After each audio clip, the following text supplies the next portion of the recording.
তোর ভাল লাগে না? কি মাথার যন্ত্রণা করছে, মাথা ছিঁড়ে যাচ্ছে। মাকে বলি একটু মাথার যন্ত্রণা কমার ওষুধ দিতে। ওমা মা, ওমা একটু শোনো না। হ্যাঁ বলো।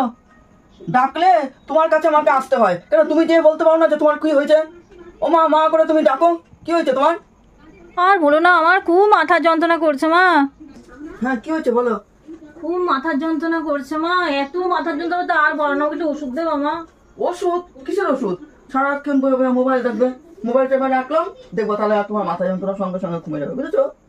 সব সময় শুধু মোবাইল দেখবে বসে বসে, আর বলে মাথা যন্ত্রণা করো, মাথায় যন্ত্রণার ওষুধ দাও, অমুক দাও সমুক দাও।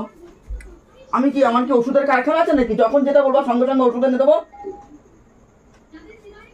7 দিন মোবাইল দেখবো না, একদম মোবাইল দেখবো না। আর রাত্রি 1টা বাজে 2টো বাজে দেখি আমি তোমার ঘরে মোবাইলে আলো জ্বলছে। আমি যখন বাইরে টাইরে যাই দেখি আমি, কি রে ঘরে আলো কেন?